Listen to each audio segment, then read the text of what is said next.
माँ की खिदमत और जन्नत की बशारत। एक दफा हजरत मूसा अलैहिस्सलाम ने अल्लाह ताला से पूछा, या अल्लाह, जन्नत में मेरा पड़ोसी कौन होगा?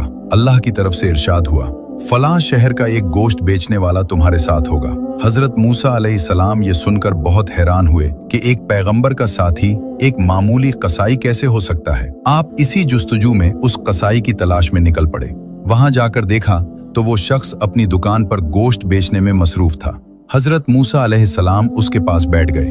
जब उसने अपना काम खत्म किया तो गोश्त का एक टुकड़ा कपड़े में लपेटा और घर की तरफ चल दिया। हजरत मूसा अलैहिस्सलाम भी उसके पीछे चल दिए। उसके बारे में मजीद जानने के लिए उसके घर बतौर मेहमान जाने की इजाजत मांगी, जो उसने खुशी से दे दी। घर पहुंचकर कस्साब ने सबसे पहले वो गोश्त पकाया, फिर रोटी पकाकर उसके छोटे छोटे टुकड़े शोरबे में नरम किए ताकि वो बिल्कुल मुलायम हो जाएं। फिर वो दूसरे कमरे में गया जहां एक बूढ़ी और कमजोर खातून बिस्तर पर लेटी हुई थी। वो इतनी कमजोर थीं कि खुद से हिल-जल भी नहीं सकती थीं। कस्साब ने बड़े प्यार से उन्हें सहारा देकर उठाया और अपने हाथों से एक एक लुकमा उनके मुंह में डालने लगा। वो तब तक नहीं हटा जब तक माँ का पेट नहीं भर गया। फिर उसने माँ का मुंह साफ किया और उन्हें वापस लिटा दिया।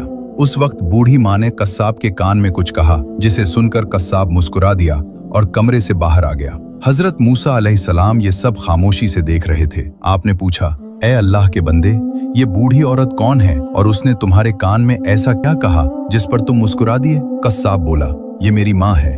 मैं जब भी घर आता हूँ तो सबसे पहले उनकी खिदमत करता हूँ। ये खुश होकर रोज मुझे एक ही दुआ देती हैं कि अल्लाह ताला तुझे जन्नत में हजरत मूसा अलैहिस्सलाम का साथ नसीब करे। मैं ये सुनकर बस मुस्कुरा देता हूँ कि भला मैं एक मामूली कस्साब कहाँ और अल्लाह के जलीलुल कद्र पैगंबर मूसा अलैहिस्सलाम कहाँ। ये सुनकर हजरत मूसा अलैहिस्सलाम ने फरमाया, ए खुश नसीब इंसान, मैं ही मूसा हूँ और मैं तुझे खुशखबरी देता हूँ कि अल्लाह ताला ने तेरी माँ की दुआ कबूल कर ली है। अल्लाह पाक हम सबको अपने वालिदैन की खिदमत करने और उनकी दुआएं लेने की तौफीक अता फरमाए।